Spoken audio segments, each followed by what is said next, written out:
BMC News, informação que gera valor.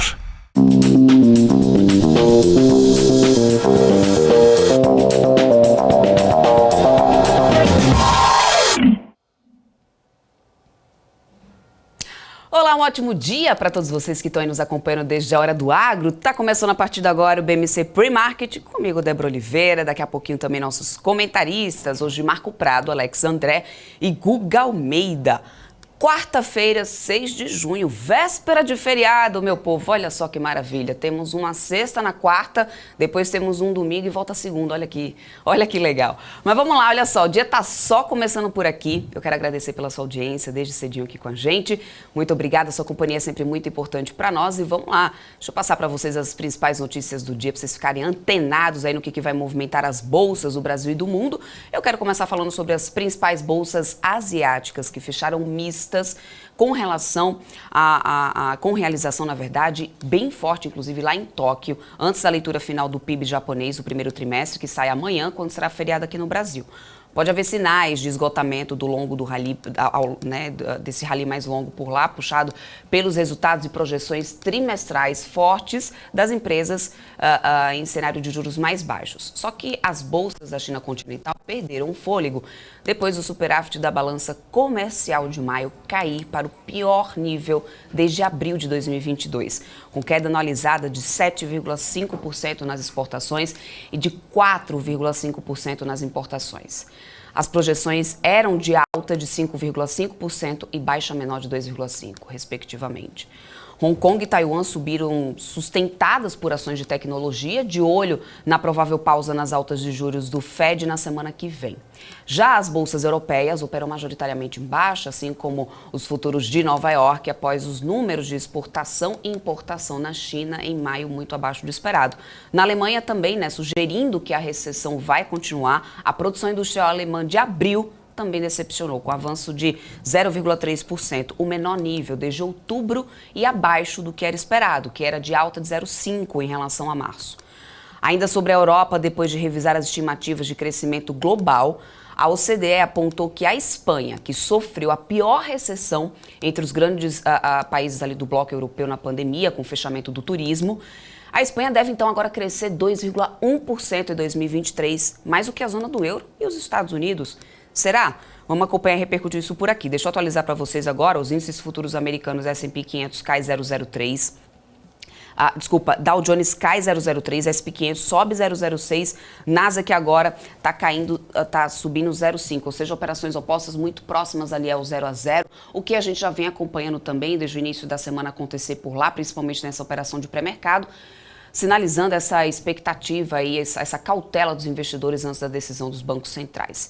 Em relação às commodities, o minério de ferro em Dalian ficou estável com alta de 0,06 e o petróleo sobe nesse momento. Aqui no Brasil, o Ibovespa avançou 1,7%, fechando a 114.610 pontos nessa terça-feira, o maior nível desde novembro de 2022. A alta veio depois da divulgação do IGPDI, que ficou aí abaixo das expectativas, também andamentos de reforma lá na Câmara que tem animado ali os investidores. Mas, na véspera do feriado de Corpus Christi, que fecha o mercado aqui no Brasil amanhã, B3 não abre, gente. Dados fracos dessa balança comercial chinesa pode acabar pesando para essas commodities e terminar azedando aí essa festa do Ibovespa. Divulgados hoje, os números das exportações e importações da China desapontaram bastante, como eu falei para vocês, e o contraponto é justamente a expectativa de uma inflação mais fraca do IPCA de maio, que sai daqui a pouquinho, 9 horas da manhã, a gente vai trazer aqui ao vivo para vocês. A expectativa é de desaceleração para 0,33%, o que deve reforçar aquela onda de entusiasmo com a queda da Selic. Não à toa, os diretores aí do Banco Central e o próprio presidente, Roberto Campos Neto, têm feito declarações otimistas sobre a inflação.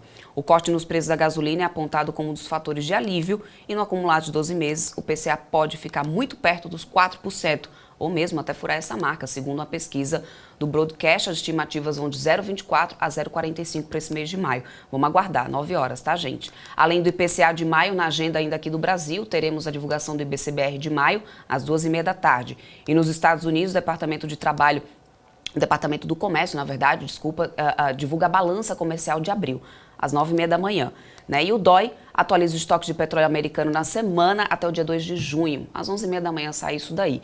Então vamos lá entender, depois de todo esse resumão que eu trouxe aqui para vocês ficarem atentos o que a gente tem agora aqui até o momento. Bom dia para eles, meus parceiros aqui, meus companheiros de todas as manhãs. Marco Prado, muito bom dia para você. Alex André, Guga Almeida, ótimo dia para você. Que foi isso na China?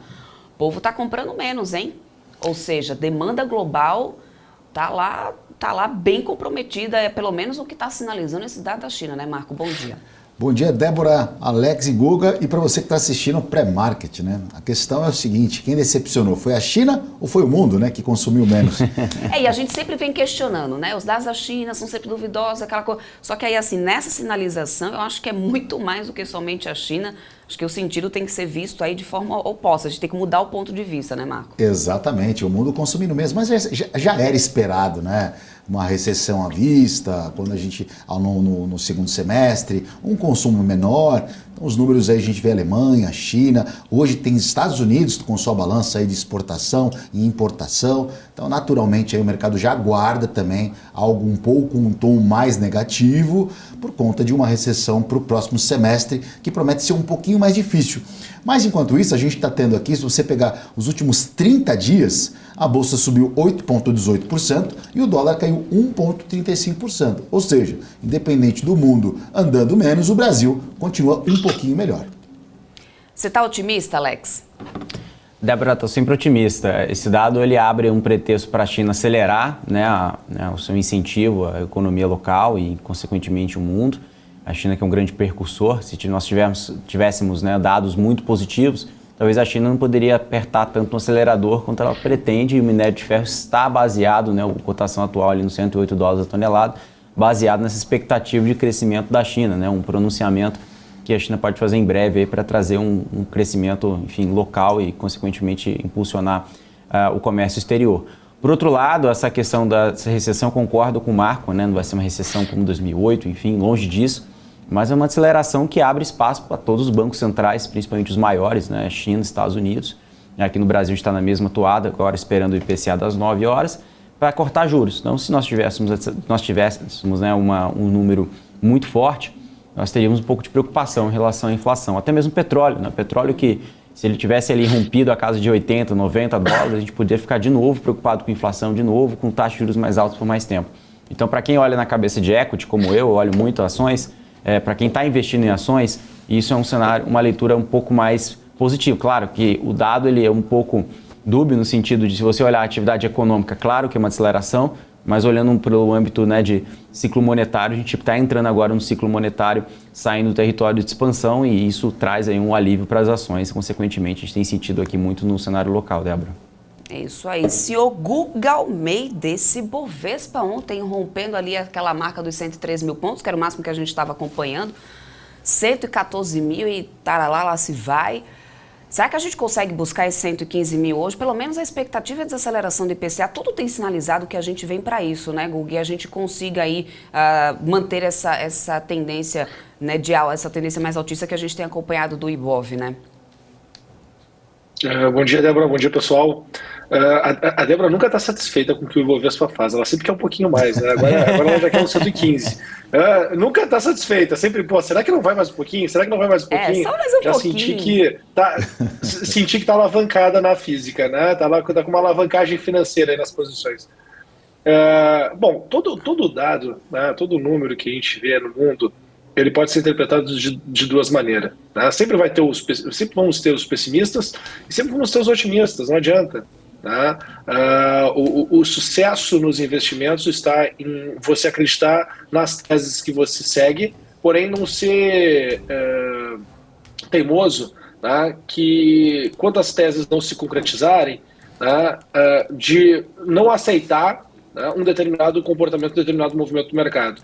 E para mim a única forma de errar mesmo no mercado é quando você não olha as possibilidades contrárias à sua tese. Né? Então imagina que a sua tese é a verdade absoluta. Né? Então quando a gente não olha para uma possibilidade contrária ao movimento que está se desenvolvendo, né? Eu acho que aí sim o investidor está disposto a errar. Meu número para o Ibovespa, tá, a partir de agora, já que a gente se manteve aqui acima dos 113 mil pontos, tá, meu objetivo para o Ibovespa agora é que a gente possa ver ele caminhando rumo aos 120 mil pontos e, quem sabe, né, e muito mais. Tá? Para mim, esses aqui são os movimentos de curto prazo. Tá? Eu estou olhando aqui exatamente o comportamento do preço, tá, dentro desse segundo trimestre de 2023 e em cima dele é que eu estou traçando esse cenário. Então, para mim, o Ibovespa tende a ir lá para a região dos 120 mil pontos. Olha aí, recado dado. Vou ficar de olho aqui, observando, inclusive, já ter aqui em mente o seu novo número aí, 120 mil pontos.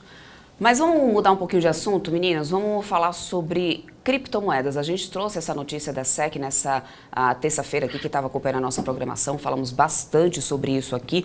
Só que houve uma entrevista do presidente da SEC nessa terça-feira. E ele afirmou à CNBC que o mercado das exchanges, também das plataformas de negociação de criptomoeda, está em desacordo com a lei americana e que os Estados Unidos não precisam de mais criptomoedas. Para ele, as moedas digitais já existem, se chamam dólar americano, euro ou iene, porque todas essas moedas, segundo ele, já são digitais. As declarações ocorreram em meio a esses processos que foram abertos pela SEC contra a Binance e a Coinbase. Marco Prado, a gente já tinha visto um grande impacto ali, inclusive nas criptomoedas, depois, aliás, um volume alto, inclusive de resgates que a gente acompanhou, né, de uma só vez acontecendo na Binance, depois dessa movimentação aí, dessa notícia da SEC, esses processos ali da SEC contra, né, a Binance, também a Coinbase. E aí eu estava de olho aqui, inclusive, de como que a gente está com essa movimentação. Por acaso, agora aqui, pelo menos o Bitcoin e o Ethereum estão conseguindo se manter em alta. Ou seja, vem aí muito, e aí eu quero que o Guga também possa falar depois sobre isso, do comportamento do investidor. Tipo, tem aquele susto, mas depois, né, tenta sempre pegar o lado do copo meio cheio. Só que acho que está num patamar um pouco mais elevado, né? A SEC se metendo nisso, uma declaração como essa, tipo assim, os Estados Unidos não precisam de mais criptomoeda. Na minha opinião, e aí eu não estou muito aqui para dar opinião, mas não sei se vocês concordam comigo, eu acho que eles estão levantando ali aquela bandeirinha de guerra declarada e tem coisa pior para vir pela frente, né? Eu estou muito errada, Marco? Débora, o Bitcoin, por exemplo, a sua alta se deu por conta da pandemia, né? O juros estava muito baixo na época, as pessoas não sabiam, estavam com medo que os bancos quebrassem, ações de empresas despencando, muita gente correu para a criptomoeda, o que levou o Bitcoin a bater os seus recordes de alta. E depois, né, uma coisa foi se adequando, o Bitcoin voltou, caiu e aí bateu 16, 17 mil dólares. O que a gente percebe assim, é uma mudança, é um comportamento natural do ser humano, né? Na própria pandemia nos Estados Unidos, o auxílio emergencial americano, boa parte do auxílio emergencial americano foi para a compra de criptomoeda. O americano comprava criptomoeda. Então, a gente entende que a tecnologia vindo aí, o real digital, né, o Pix, o dólar digital, o euro digital, que é um projeto para outubro de 23 até então, para o euro digital começar a ser um pouco mais difundido no bloco. Então, talvez, tá? Eu não vou falar porque eu não sou um especialista de causa, conheço um pouco de criptomoeda, mas talvez a gente tenha aí alguma migração ou uma adequação, porque o que vai acontecer sim, o que não pode ficar realmente é sem regulação. Quanto menos regulação esse mercado de criptomoedas continuar, sempre vai ter problema e sempre vai ser um risco de investimento. Alexandra, o que você tem achado dessa movimentação da SEC, né? Você não estava aqui nessa terça-feira quando a gente estava trazendo essa notícia, a gente viu uma queda muito forte ali, mas tem muita repercussão em cima. Assim, tivemos o inverno cripto, a gente falou sobre isso ontem aqui, e agora essa questão da SEC. Débora, o próprio governo americano defendendo dele, né? Por causa do dólar digital, aí que nós teremos aqui o real digital. Então, novas criptomoedas pode trazer algum certo tipo de não disrupção, mas o Bitcoin já é uma moeda disruptiva, assim como o Ethereum. Mas outras moedas também, ela até pode estabilizar o sistema financeiro, no sentido, não o sistema financeiro inteiro, né? Eu digo no sistema de criptomoedas. Nós vimos aí várias criptomoedas, né, que foram criadas aí do zero e tiveram o seu colapso muito rápido, que abalaram, né, a confiança da estrutura do sistema financeiro de criptomoedas ali especificamente. Então, essa fala eu vejo muito com a defesa de interesse próprio do governo americano em relação ao próprio dólar digital, que isso é realidade, né? Vários países já estão trabalhando, inclusive aqui no Brasil, que está muito avançado, e outros países também devem seguir esse mesmo modelo. e isso pode ser mais uma alternativa, né? Ou seja, para meio de pagamento, enfim, tanto para transações, né, que a gente chama aí de 3.0, ou seja, a nova fronteira, a nova geração, que o Bitcoin ele largou na frente, né? E isso foi uma das os grandes racionais, né, anos para cá, dessa valorização, né, que pode ser uma nova moeda, enfim. Mas o governo agora vem defendendo. Eu acho que essa leitura que eu tenho, Débora. Eu concordo com você que eles aumentaram a régua, né, subiram o tom, mas é principalmente por interesses próprios desses novos projetos que eles observam à frente, essa nova criação aí essa criação de moedas aí que não é só o próprio Bitcoin, que já está há muitos anos, já é consolidado, assim como o Ethereum, mas várias criptomoedas que foram criadas a partir do zero, sem lastro, enfim, que tiveram prejuízo para diversos investidores, enfim, que não tem aí tanta regulação e que não tem tanto respaldo, né, por parte do sistema financeiro de criptomoedas. Eu acho que eu vejo muito mais com essa leitura, Débora. Ô, Guga, a gente está vendo uma alta agora, o Bitcoin também está subindo agora, inclusive, eu estou dando uma acompanhada aqui, a gente, talvez seja ali o comportamento do investidor, que agora ficou um pouco mais barato, eu vou apostar aqui um pouquinho, enfim, não vou acreditar muito nessa notícia. Eu acho até que é preocupante esse tipo de comportamento ali do investidor nessas situações, principalmente relacionado a um ativo que é tão volátil, Guga. As teses, elas estão caindo assim, ao meu ver, né? Elas estão caindo porque o mundo vem se ajustando, vem se adaptando. Quando a gente olha lá para trás e pensa em Bitcoin, né, a gente, poxa, vai ser uma moeda disruptiva, todo mundo vai usar e tudo mais. Se a gente voltar lá para 2010, pode ser? Né? De 2010 para cá, quantos daqui de nós que estamos assistindo, e nós aqui também, já compraram algo pagando com Bitcoin? Né? Quantos de nós já usamos a moeda Bitcoin como, de fato, né, algo para se trocar? Não, é reserva de valor, aquela conversa toda, e tenta pegar uma janela do tempo e comparar com outros instrumentos que poderiam ser considerados como reserva de valor, e aí cada um tenta construir uma história, uma narrativa para defender a sua opinião. Então, ok, né, o mercado é isso. O mercado são pessoas tentando defender suas opiniões. É assim que funciona. Não é diferente disso. Inclusive, alguém que discorde da minha opinião vai estar defendendo a sua opinião, criando uma narrativa para defender a sua opinião. É normal. Né? Só que o que acontece é que o sistema ele vai se adaptando. Né? Os bancos centrais estão se adaptando. Eu acho que a fala foi muito bem. Pô, já existe o dólar digital, já vai existir o euro digital, o real digital.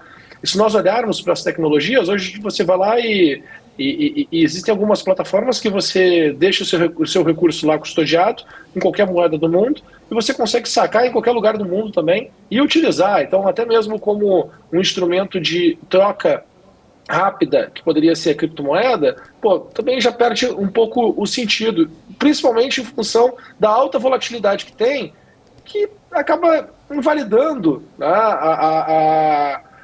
o pensamento de deixar o dinheiro guardado na cripto, né? Porque é muita volatilidade. Na Bitcoin, por exemplo.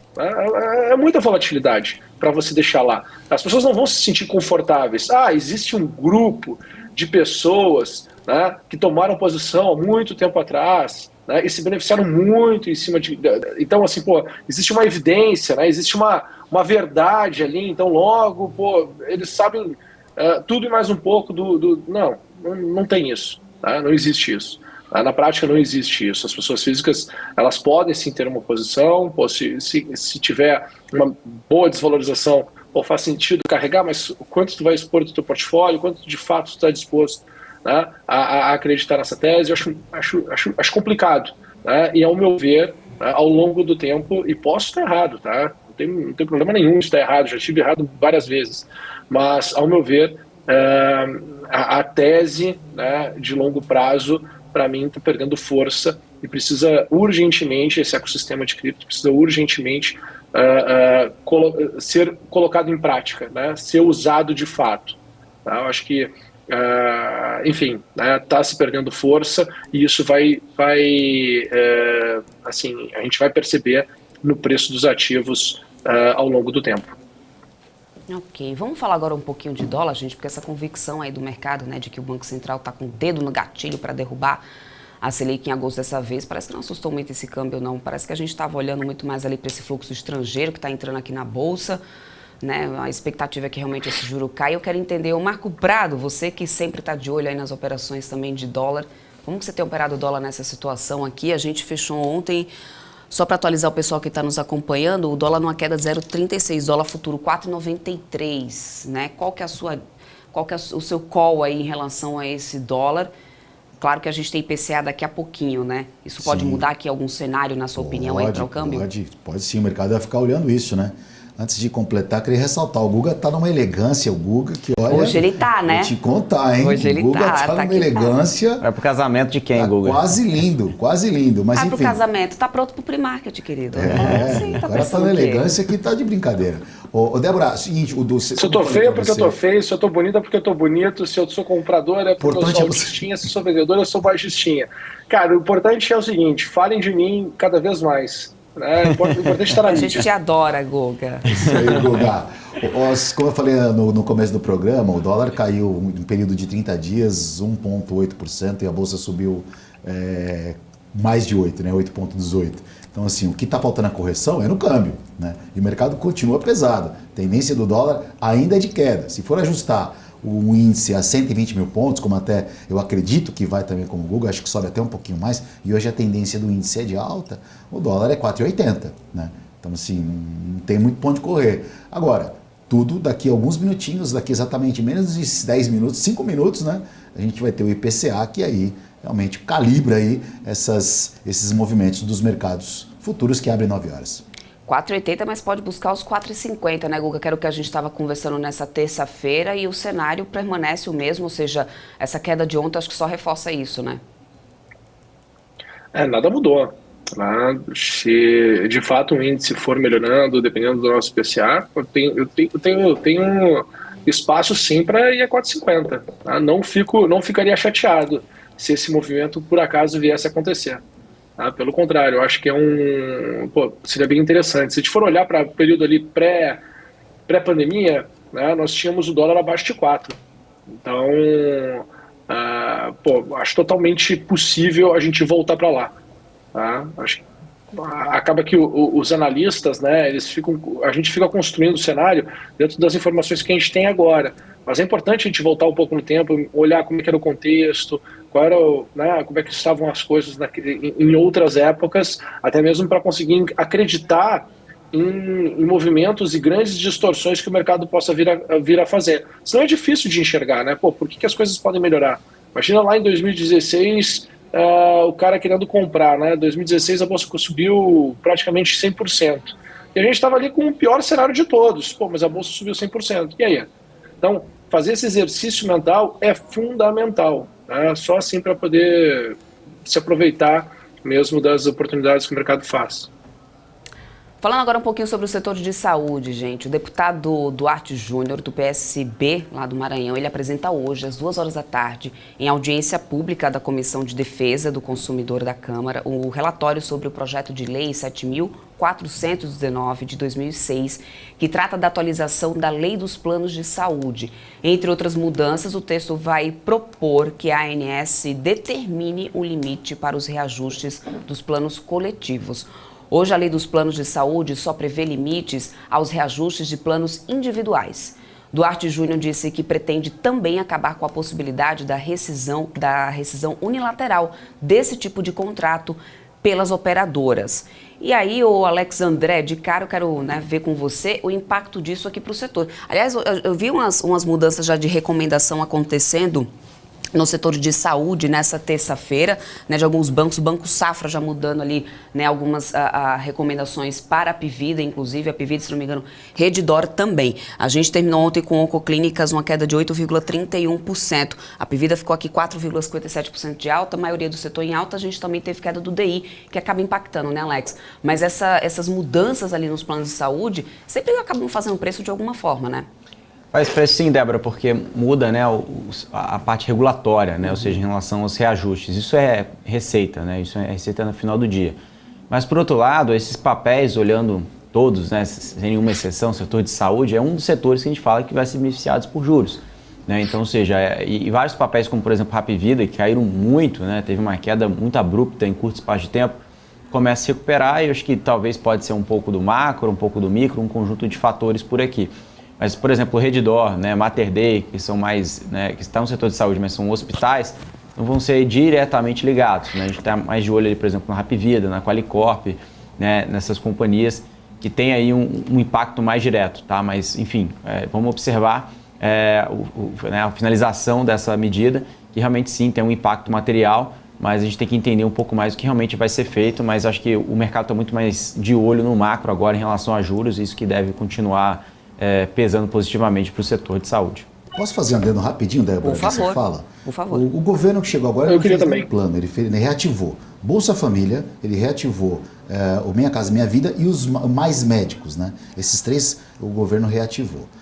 O presidente Lula é muito amigo de quem? Ele viajou no avião de quem aí para a China? No avião do cara da Qualicorp, do dono da Qualicorp.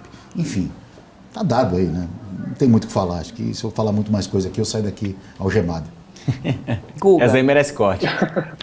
Guga. Não dá, é ao vivo. O que eu vejo, né? Eu queria só fazer um comentário.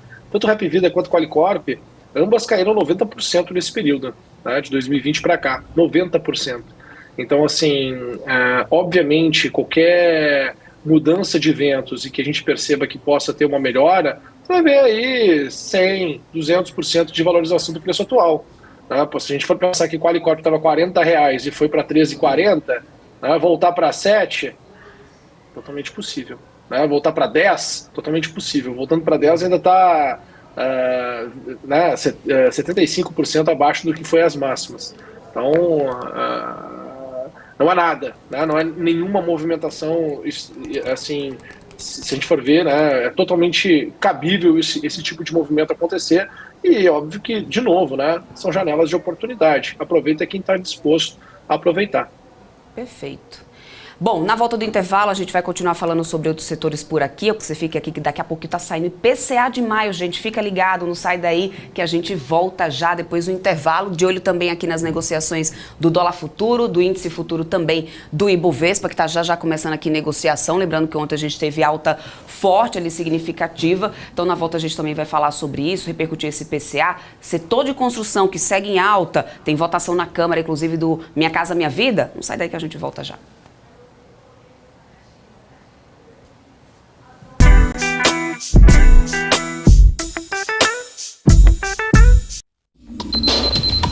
O que acontece no mercado financeiro no Brasil e no mundo está na BMC News. São 24 horas de programação para ajudar o investidor na melhor tomada de decisão. Independência e jornalismo sério. Não estamos plugados em nenhuma instituição financeira. Isso nos dá liberdade de levar a informação sem nenhum viés, sem conflitos de interesse. Ser a ponte entre as notícias, empresas, especialistas e os investidores. Tudo de uma forma dinâmica e com uma pitada de bom humor. Informação que gera valor, você sempre vai encontrar na BMC News. Já pensou se não existisse essa pergunta? Teríamos cavalos mais rápidos? Mais telefones? A Vortex pensou e criou a primeira plataforma digital para o back-office do mercado de capitais. Tecnologia para o que sempre foi analógico. Hoje, temos mais de R$500 bilhão em ativos em 3 frentes integradas. Ir além é descomplicar o mercado de capitais todos os dias. Vortex. Beyond. Ei você! Você que não votou nem justificou a ausência nas eleições? Sabia que dá para regularizar sua situação eleitoral pela internet? É só acessar o site do TSE, clicar em autoatendimento do eleitor e resolver sua pendência. Regularizou? Resolveu! Justiça Eleitoral. A justiça da democracia.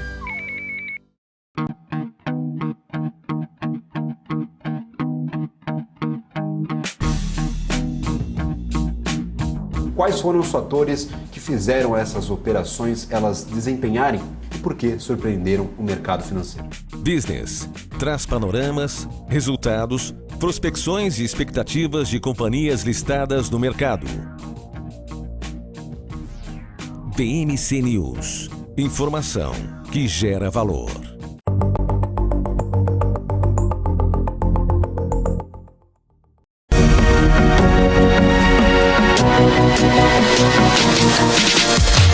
BMC News, informação que gera valor. Estamos de volta já com a operação aqui do dólar futuro, o índice futuro já disparando com IPCA, gente, desaceleração maior do que era esperado. A gente teve então a IPCA de maio tendo alta de 0,23%, só que a expectativa do mercado era por uma alta de 0,33% em maio, ou seja, desaceleramos mais do que o que o mercado estava esperando. Essa bolsa pode decolar hoje, hein, Marco Prado? E o Banco Central? Vai lá, Marco, bater na porta deles? Vamos lá, vamos todo mundo lá, me aproveitar o feriado de esticar lá, falar, ô Robertinho, o que tá pegando aí, que a gente não tá baixando juros, né? Olha, o IPCA aí veio abaixo da expectativa, veio mais fraco ainda que a projeção. O responsável foi o combustível, a diminuição do combustível. O mercado já esperava, veio até melhor que o mercado esperava. A bolsa já bateu mais de 116 mil pontos, o índice futuro, né? Que abre 9 horas antes do Ibovespa. E teremos a possibilidade de mais um dia positivo e a nossa bolsa chegar aí 10% num período de 30 dias. Será? E o dólar 4,90, hein? Dólar 4,90. Vamos buscar esse 4,90. Ô, Alex, com esse IPCA dessa forma aí, o que pode ser aí a grande oportunidade do dia, o setor que mais pode trazer aí, então, um espaço aí de oportunidade para os investidores que estão começando a operar agora? Débora, antes disso, deixa eu só estratificar aqui o IPCA. Por favor. Dos 9 grupos de produtos e serviços pesquisados, 7 tiveram alta em maio, sendo o maior impactado em maior variação foi o saúde e cuidados pessoais, tá, com 0,93%. Na sequência vieram habitação e despesas pessoais e preços de transporte, que tiveram queda de 0,57%. Artigos de residência tiveram queda de 0,23%. Os demais grupos ficaram entre 0,05% e educação, que foi no caso de educação, e 0,47% de vestuário, tá acabando de ser divulgado aqui pelo IBGE. Bom, leitura, bolsa positiva, bolsa para cima, né? Quais setores vão beneficiar daquele pacote, né, que não andou nos últimos 2 anos, né? O ano passado foi o ano das commodities, agora ao contrário, né? Tudo porque dólar para baixo, então as exportadoras, né, mesmo com o operacional muito bom, o mercado está fazendo esse rotation, né, essa rotação de carteira, né? Tá muito carregado em petróleo, em exportadora, indo para ativos locais. E agora a gente está falando aqui de varejo, né, tanto vestuário quanto né, o varejo alimentício, né, a gente viu, por exemplo, ontem o açaí também subindo muito forte depois das últimas quedas. Nós temos vários papéis aqui de varejo, Via, Magalu, enfim, pode escolher o que você quiser. Tecnologia também, sem exceção, né, Local Web nós vimos ontem também subindo muito forte, enfim, e outros papéis também. Temos Positivo também, um papel que eu destaco muito também lá na Sara Invest. Nós temos cobertura de Positivo, a gente gosta bastante.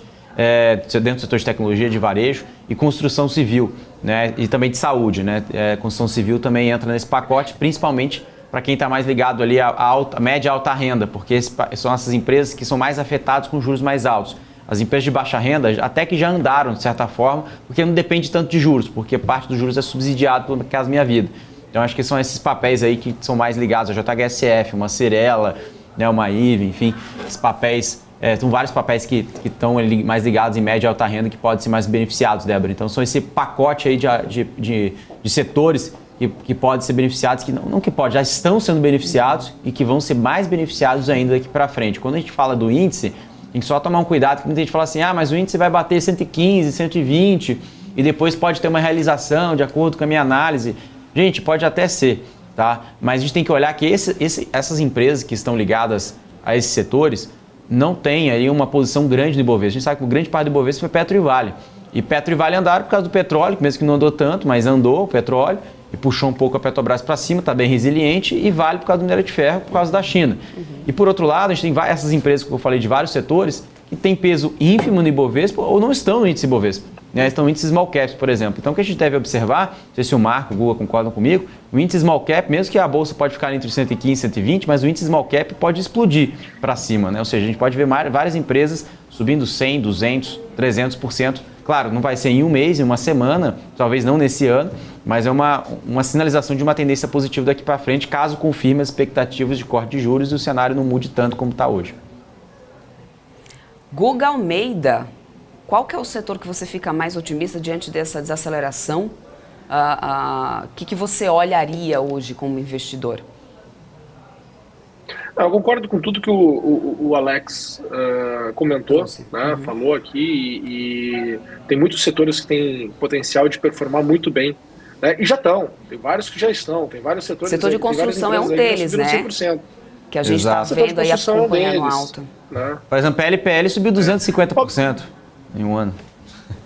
Assim, mas eu procuro gazela morta, né? Gazela manca, assim, onde eu posso botar um recurso, posso alavancar, posso jogar o jogo dentro de uma quadra que eu estou mais familiarizado. Eu, assim, contrariando aí o que algumas pessoas estão falando, mas eu tô muito atento e estou operando muito, para mim, na posição de vale, tá? Eu acho que tá meio que tá mais fácil jogar esse jogo, na minha opinião. Então eu vou jogar esse jogo. E os outros, as outras possibilidades, poxa, eu puxo aí os comentários do Alex, puxo os comentários da equipe da Sara aí, da Sara Invest, né? Para trazer essas outras informações. Eu gosto de jogar o jogo mais clássico, mais fácil, assim, que eu já estou mais acostumado há muito mais tempo. Os meus 40 anos e os meus 20 anos de mercado já me comprometem, né, bastante. Assim, não consigo fazer muito malabarismo, não. Uhum.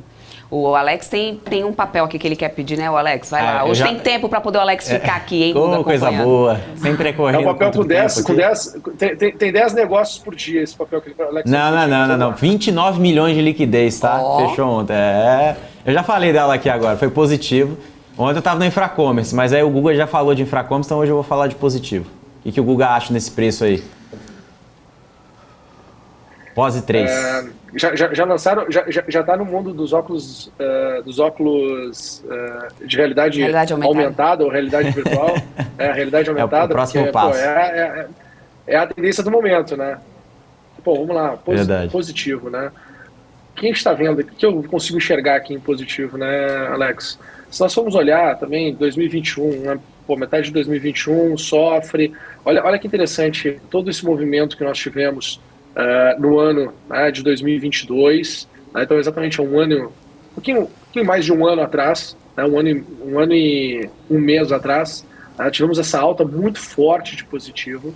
Né. Talvez eu não acompanhe os fundamentos da empresa, tá, mas seria interessante olhar para essa época o que é que tinha mudado, né, que fez com que o mercado quisesse ficar muito comprador, né, ou tomar posição com muita velocidade do papel. Tá. Depois que a gente percebe toda uma volta, uma correção, um ajuste, tá, que volta para os patamares que nós estávamos aqui, que era lá em março de 2022. Tá? Então, muito importante tentar entender o que aconteceu com o ativo nesse período, porque exatamente esse início de conversa, esse início de pensamento que se teve aqui, é que provavelmente vai estimular a alta que possa vir a ter agora no curto prazo. Tá?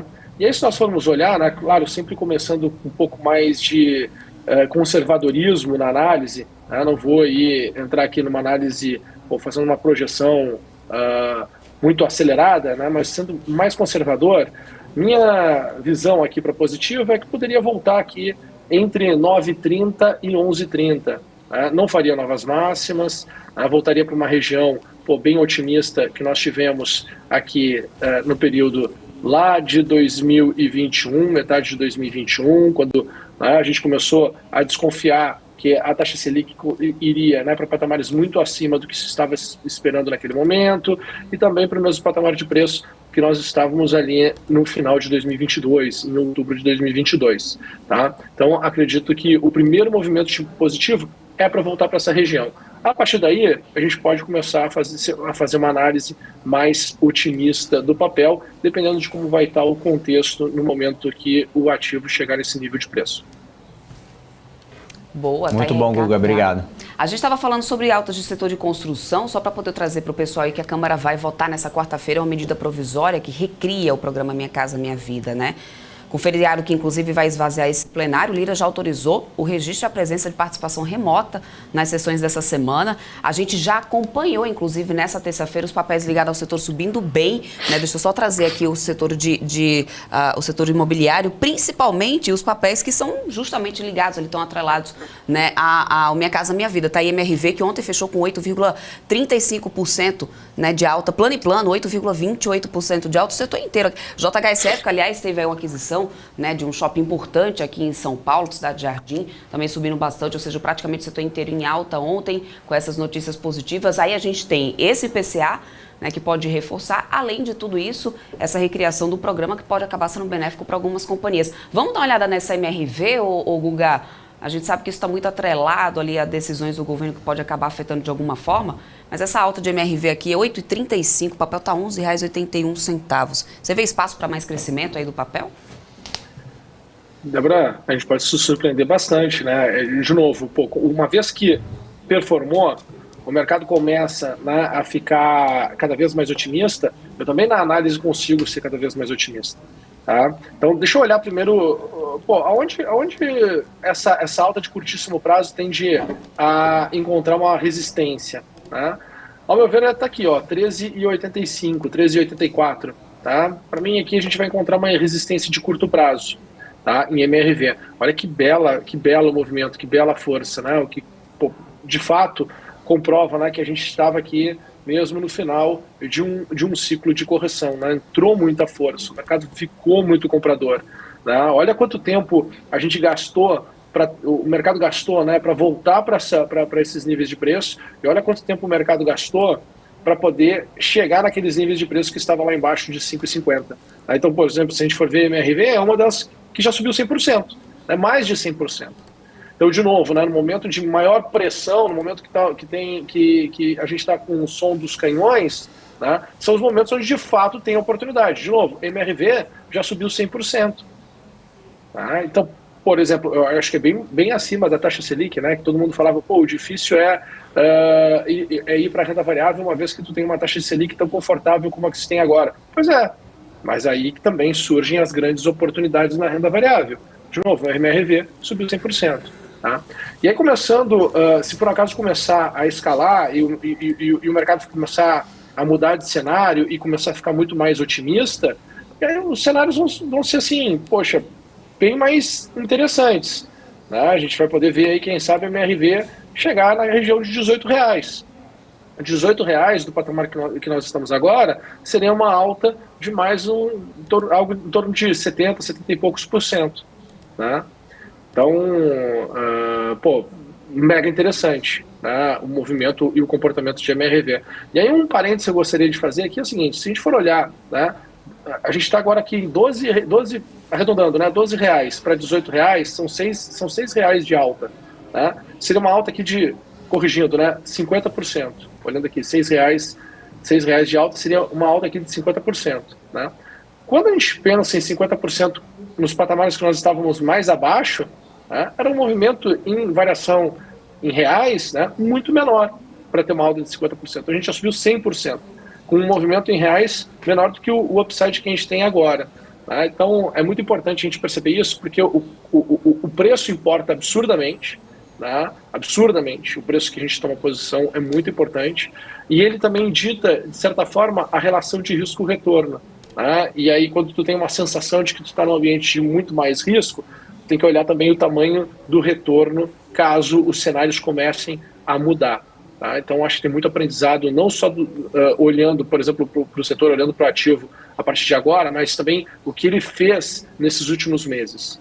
Né? Eu acho que é muito importante, mesmo que a pessoa não tenha pego, não tenha investido, né, conseguir enxergar para esse movimento do mercado, porque isso ao longo da nossa vida vai acontecer ainda muitas vezes. Né? Muitas e muitas vezes. Então, aprender de fato a enxergar as janelas de oportunidade, tá? Para não deixar com que as informações que estão disponíveis mascarem, né, ou impeçam que tu possa raciocinar de maneira clara sobre se tem ou não tem uma oportunidade em um determinado momento.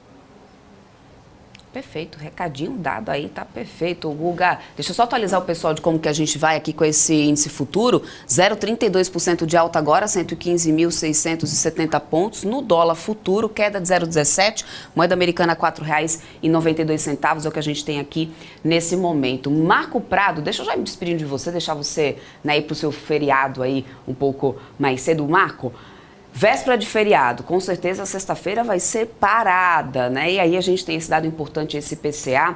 Qual que é o seu recado final aqui para os investidores? Do que ficar de olho, hein? Porque, essa semana Você disse assim, vamos ficar de olho, foi... qual o papel mesmo que agora eu até esqueci, Marco, que a gente estava falando? Foi CVC, depois foi CVC, exatamente isso. E CVC deu uma disparada, hein? É isso aí, às vezes a gente acerta, né? Eu queria olhar um pouquinho o setor do agro, já que o crédito rural teve recorde. Então, empresas do agro agora que seriam mais interessantes ao meu ver. Essas empresas aí como de construtoras e commodities já tiveram uma alta significativa. Prefiro já olhar um outro movimento para não pegar o final desse movimento. E sobre o demais aí, acho que Palmeiras joga hoje, né? Amanhã a gente vai ter Porcos Tristes, assim espero. E aproveitar o feriado e sexta-feira a gente está junto aqui. Marco Prado, maravilha. Muito obrigada pela sua companhia. Palmeirense vai te bater ali na porta, na saída, hein? Ai. Obrigada, Marco. Até sexta-feira a gente se encontra. Alex André, só pra gente mudar de setor, vai ser o seu comentário final aqui com a gente, mas não daria pra poder deixar de falar dessas aéreas com você. A gente que tá acompanhando agora uma onda de boas notícias, né, pro setor que sofreu muito durante a pandemia, mas que tem engatado ali altas significativas. Olha essa Azul como fechou ontem, 10,5%, com 8,69% de alta. CVC, depois história de follow-on, confirmação de novo CEO também, né, disparou aí essa semana. É a semana mais curta, diga-se de passagem, mas né, o setor vem numa onda positiva, né, Alex? Exatamente, Débora. Mais uma vez, né, a gente vinha falando há muito tempo aqui na BMC em relação às companhias aéreas, inclusive nós colocamos aqui, né, o próprio CFO, o CEO da Azul, para comentar recentemente. A expectativa para o ano que era muito positiva e vem sendo concretizada, né? A gente tem vários motivos, entre eles a parte fiscal, né, que foi divulgada recentemente, e também a parte, né, principalmente no âmbito de custos, né, de otimização de custos por queda do querosene de aviação. Então isso traz uma combinação de fatores que uma alavancagem operacional, ou seja, a companhia está com preço de passagem altas, né, e um preço de combustível mais barato. Então os yields, né, ou seja, os yields praticados são melhores, né, a taxa de ocupação continua um patamar interessante, ali na casa de 80%, né, e as companhias com expectativas, né, tanto de EBITDA quanto de receita muito boas para esse ano. Então esse ano de 2023 é um ano de recuperação, mas um ano muito melhor do que foi o ano de 2022, e 2024 deve ser a virada de chave para a maioria delas, entre elas a própria Azul, que já observa aí à frente geração de caixa positiva. Vamos observar como que vai ser esse movimento, mas as companhias estão indo muito bem, Débora, tá fazendo novas rotas, enfim, tanto o Gol como o Azul, mas eu destaco, principalmente lá na Sarinvest, a gente tem uma opinião muito mais forte de Azul do que de Gol. É isso aí. Então, Alex, seu recadinho final aí pro pessoal, para me despedir de você. Daqui a pouco eu vou pedir pro setor de aéreas aí o Guga trazer uma análise pra gente. Mas seu recado final para essa terça-feira, Alex, para essa quarta-feira. Opa, é uma quarta que é sexta, aí depois a gente vai para um domingo sexta. E volta para uma sexta. Exatamente. É isso aí. Débora, tá na hora de aumentar o beta das carteiras, né? A gente já vinha falado isso, então o que é isso, né? Para quem não sabe, né? Aumentar a agressividade, né? Ou seja, aumentar a participação de ativos que tem aí uma correlação maior com a queda de juros, né? Como a gente já falou, construção civil, varejo. As empresas elas têm uma volatilidade maior que o benchmark, ou seja, que o próprio índice. Naturalmente, o índice é muito mais concentrado em Petro e Vale. Então, como a gente estava comentando com o Guga aqui anteriormente, né? Empresas que podem subir 100%, 200% nos próximos 12, 24 meses, que tem esse potencial, né, que possa subir, a Bolsa, naturalmente, a gente vê esses papéis com mais volatilidade, né? Ou seja, ela tem um beta maior, né? Que é um conceito que a gente trabalha bastante, que a gente olha muito. Então, ou seja, empresas com beta maior que são mais agressivas nesse momento, né, de corte de juros que tende a andar mais. Claro que a gente tem que olhar o portfólio inteiro, né? Ou cada perfil, cada objetivo, mas a tendência é essa, Débora. Então, acho que esse é o recado que fica, principalmente com o IPCA de hoje, já reforça mais uma vez. Índice Small Caps pode ser novamente um destaque, né, dessa nova safra de crescimento da Bolsa. Perfeito, Alex. Muito obrigada. Obrigada pela sua presença aqui com a gente dessa quarta-feira, véspera de feriado. Muito obrigada mesmo. Até mais. E é isso, Guga. Obrigado, Débora. Vamos dar uma olhada aí nessa Azul, que está decolando aí literalmente. O recado foi dado aí pelo Alex André. Papel a R$20,20, isso aqui, ó, Azul, que no ano a gente tem aqui acumulando a alta anual de Azul, 83,47%. Olha isso, Guga. Pois é, Débora, de novo, reforço, né? Por que eu estava tão otimista e falava tanto para o pessoal ser otimista? Porque, de fato, depois a gente olhava, né? Agora não mais. mas a gente olhava alguns ativos e eles, de fato, eles tinham muito upside. Obviamente que no momento que todo mundo está falando coisas negativas, falando para ter cuidado, para não tomar risco, aí você olha e fala, poxa, esse ativo aqui tem potencial de subir 70, 60, 80, 90, 100, 110%, isso não cai, não cai a ficha para o investidor, não cai a ficha para as pessoas. Elas não conseguem tangibilizar isso, né? E aí depois que acontece, obviamente, fica todo mundo falando, poxa, será que não tem, qual é a próxima, né? Todo mundo fica qual é a próxima? Precisa da brincadeira no início do pre-market hoje, falando do tipo, a Débora sempre quer mais um pouquinho do Ibovespa, né? Então é mais ou menos isso, né? Então, olhando aqui para Azul e para todo o comportamento, esse comportamento aqui de baixo foi típico, né, de fundo, de mercado, de mudança de direção. O mercado, ele deu aqui, praticamente, sendo aqui bem, né, do dia 15 de fevereiro ao dia 27 de abril, foi uma janela maravilhosa para ficar se comprando. Tá? E aí depois o mercado entrou em tendência e correu e agora está R$20,20. Tá? A mínima foi lá na região de 6,70. Então, de 6,70 para agora, para R$20, subiu 200%. Tá? Então, teve muito movimento bom aqui. Muito, muito mesmo. Acredito que as resistências serão aqui na região de 23, né, 22,95, e depois, quem sabe, R$31. Então, podemos chegar aí na região de R$31, dependendo do AUE agora de curto prazo, né? Porque hoje vai ser incrível. Eu acho que hoje as redes sociais, os gestores, os analistas, né, eles vão começar a fortalecer um discurso otimista. E isso vai impactar, obviamente, o mercado. Tá? Então, vamos acompanhar aí quais serão as cenas dos próximos capítulos, né? Mas, para mim, né, pelo menos na forma como eu olho, na forma como eu tomo decisão, para mim agora é bônus, né, para quem já tomou risco, né? É difícil de abrir posição agora. Perfeito. Guga, véspera de feriado, qual o seu recado aí final para os nossos investidores que estão começando a operar aqui nesse momento? Lembrando que na sexta-feira a gente deve ter uma sexta bem parada e volume bem baixo, né? Eu acho que o mercado ele tende a diminuir o volume nesses próximos dias, assim espero. Né? Vai dar para perceber também assim, qual é a vontade mesmo do mercado, né? Porque podemos nos surpreender com uma alta sexta-feira exatamente por ter um volume mais baixo. Podemos nos surpreender, não sei, vamos ver como é que vai se desenrolar o mercado. Né? Mas o meu convite mesmo é que sábado eu vou estar dando uma palestra, uma mini aula, né? Explicando aí como é que eu tomo decisões no mercado lá para o Encontro de Titãs. Tá? Então, quem quiser participar, né, eles estão todos os dias dando algumas aulas, me fizeram um convite. Então, eu vou estar lá dando uma palestra, né, mostrando como é que eu penso sobre momento de mercado, sobre exposição de capital e assim por diante. Vou contribuir um pouquinho com o mercado e com o ecossistema. Que horas mesmo, será, Guga? Sábado, que horas? Aí complicou. Não sei. Peguei você no lugar. Mas sábado tá aí marcado, então. O pessoal já faz assim, Guga, deixa aí seu Instagram, o pessoal te seguir lá, que eu sei que você já vai chamar o pessoal na hora que for começar a sua aula, que o pessoal segue você lá e fica de olho para não perder essa oportunidade. Pode ser, gustavo.vilela.almeida, quem quiser, segue lá que eu vou fazer esse movimento para apresentar para todo mundo. Olha aí, boa. Bom feriado para você, Guga. Obrigada pela companhia e parceria de sempre. Te espero aqui terça-feira que vem. Boa aula, inclusive, aí, né, pro pessoal. E vai lá aproveitar o feriado.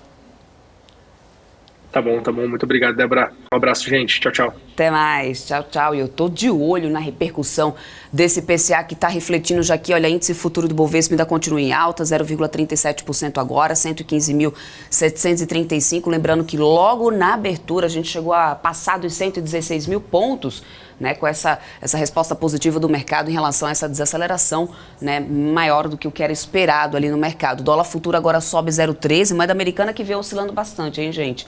Já mostramos aqui, né, o dólar em alta foi para baixo de novo, voltou agora para alta novamente, ou seja, moeda americana 4,94, mas com espaço aí, como o Almeida mesmo já trouxe, né, para poder buscar os 4,80 depois desses dados que vem reforçando aí essa força, né, de corte para a taxa básica de juros, né, ou seja, reforçando esse dedo no gatilho aí do Banco Central.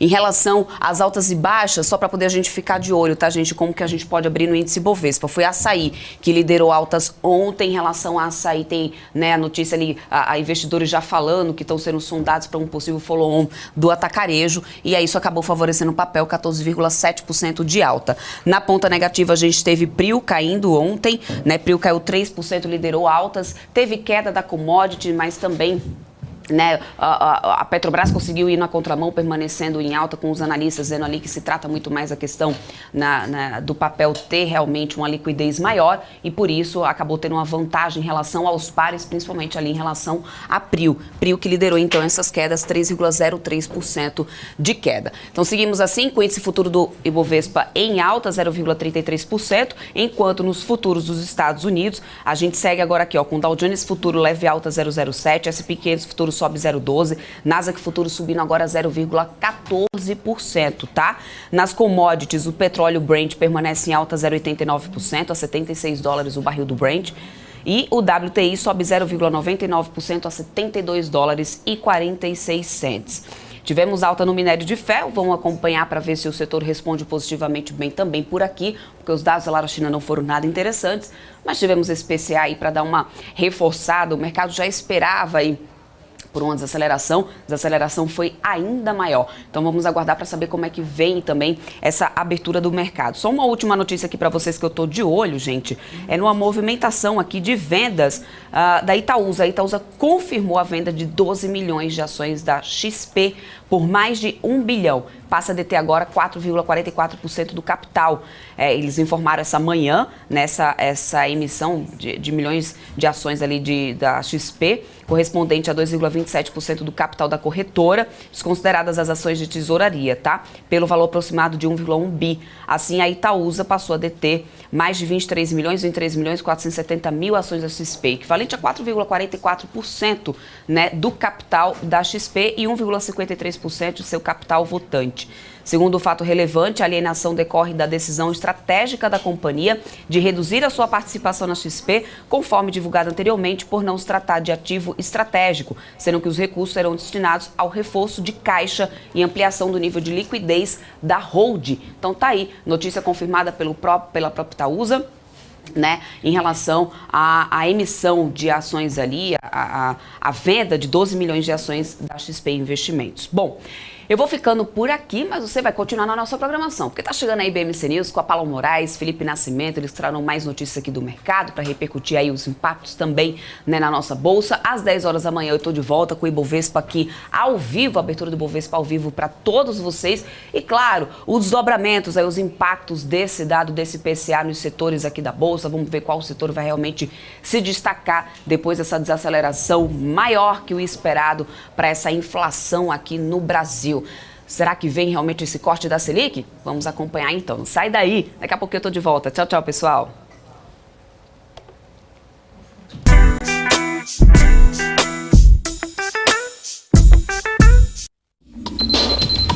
O que acontece no mercado financeiro no Brasil e no mundo está na BMC News.